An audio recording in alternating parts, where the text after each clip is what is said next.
It's time to talk about probability. So my guess is somewhere growing up that you've probably seen this before, that probability is the number of winners over the number of possibilities. Maybe instead of winners, they said the number of successes over the number of possibilities or the number total. But my guess is that you've seen this fraction here before. Okay, I'm going to start with a real basic junior high example.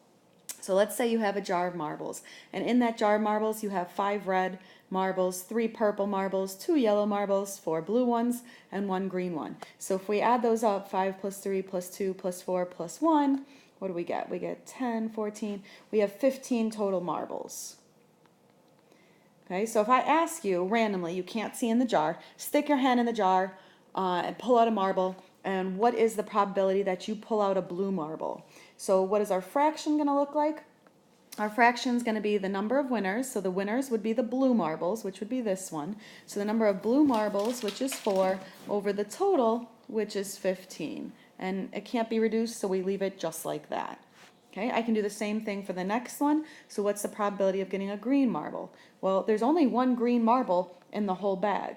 That's that one right there. So I have one chance at a winner, and I have 15 total. So my probability of choosing a green, 1 out of 15. Okay, now let's look at that next example. The next example says, well, what if I ask for the probability of purple or yellow? Okay, what does that mean?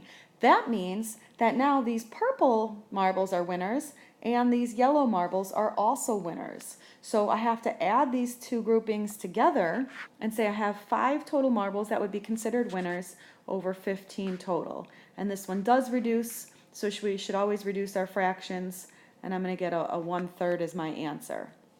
Okay, last example here, or last part of this example, what's the probability of choosing a black marble? Well, when I look at my list, I have red, purple, yellow, blue, green. I don't have any black marbles. So the probability of picking a black marble is 0 out of 15. Okay, and because we're good mathematicians, we would never leave our answer like that. We could look at that and we could say, well, what is 0 out of 15? How does that reduce? That's just the probability of 0. There is 0 chance of choosing that black marble. Okay, let's look at a geometry example. So here I'm giving you a number line. Okay, so the thing about a number line usually has all these tick marks on it for usually all your integer values. I'm not doing that. I'm cutting it off, and I'm only putting a couple points on here. I'm putting point A at 2 on the number line, point B is here at 10 on the number line, and point C is here at 13 on the number line. So I'm asking you to find the probability of choosing a point on AC. So only starting there, ending there, nothing over here or over here is relevant. So choosing a point on segment AC that's within 5 units of B. So at first this question looks very, very easy, but there's actually quite a few levels to it. So first, I'm going to figure out, well, what's within 5 units of B? So within 5 units of B means I can go to the left and I can go to the right of point B. So here's B. If I go 5 units to the left of B, I'm going to be over here at, let's say right there, that's where 5 is. Okay, if I go 5 units to the right, I'm going to be over here somewhere at 15. Well, clearly, this part over here can't count. It's not on my number line. I have to be on AC, remember. So that means I'm going to actually cut this off at point C. So it's going to go from 5 to 13. That's my winning section. So how many points are in there? The biggest mistake everybody was going to do is going to say 5, 6, 7, 8, 9, 10, and they're going to count points like that. But let me actually draw some on here. Let's say there's 6 and 7 and 8 and 9, and then we've got here at 10. Okay, here's the problem. Who says that points have to be at integer values only? There's a point right there. That's a winning point. Here's a point right there. That's a winning point. Maybe 7.1, maybe 7.8, maybe 8.00001. Those are all points. Okay, they are all in the winning section. So how do I count every one of those points if there's an infinite amount of points? So even though this question says choose a point, we're going to actually have to deal with length. We're going to have to deal with, well, what length is a winning section and what is my total length? So if I go back to the purple, this is my winning section. My winning section starts at 5 and goes all the way to 13. So my winning section has a length of 8. How did I get that? Easy. I went 13 minus 5. Okay. AC is my total. So my total goes from 2 to 13, or from 13 minus 2 gets me a length of 11. So the probability that I choose a point in the winning section, and the winning section is within 5 units of B. So the probability that I choose a point and it's going to fall in this range, but it's on this whole segment still, is going to be 8 out of 11. Okay, so new example. Let's take a look and make sure we understand the problem. So here we have this blue rectangle, and you're throwing a dart, and you need to know what is the probability that you hit the blue part and not the white circle on the inside. So first of all, the big assumption that we make is that your dart does in fact hit this blue rectangle somewhere. Now it may hit in the white, it may hit in the blue, but your dart is hitting the board, and that's kind of important. Okay, so we've got this side length of the rectangle is 12, this side length of the rectangle is 5, and then the circle has a diameter of 4. So on these problems, the first thing I like to do is I like to try to find the area of all the shapes on the picture. So I'm going to find the area of the blue rectangle, and I'm going to find the area of the white circle.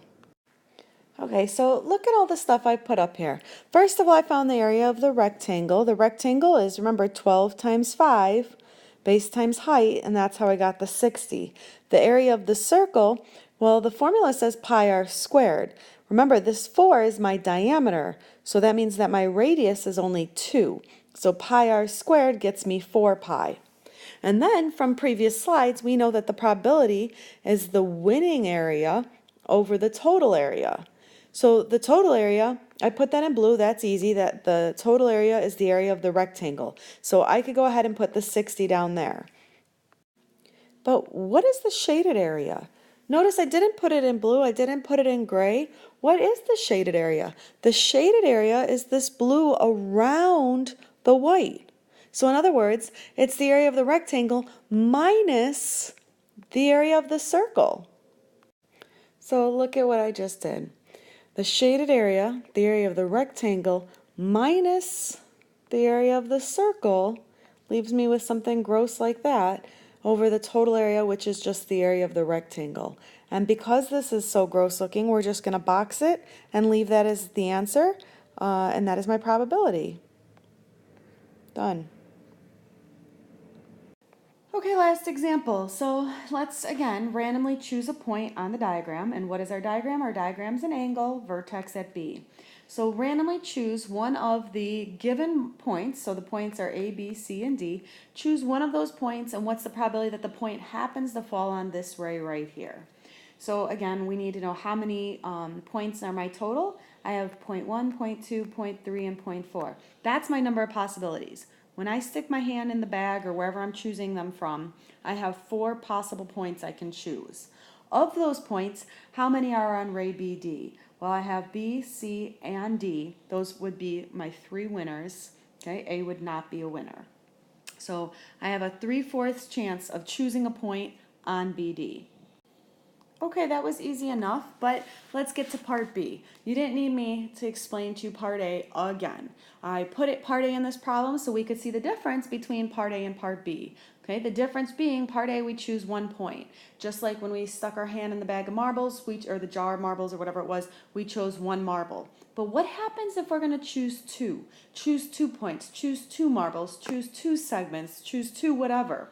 Okay, anytime it says choose 2 or choose 3 or choose 4, if it is not choose 1, then you need to make a list. We need to list out all of the possibilities of options. So how can I choose these? I'm going to try to be organized about this. I could choose point A and then point B. I could choose point A and then I could choose point C.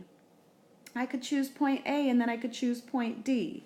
Okay, maybe I don't choose A at all. So maybe the first choice I have is point B and my second one is C. Or maybe I choose B and then I choose D. Okay, maybe I don't choose B at all. So then my next option is to go point C and point D. Okay, I am not going to list them in reverse order. What if I choose B and then I choose A? What if I choose C and then I choose A?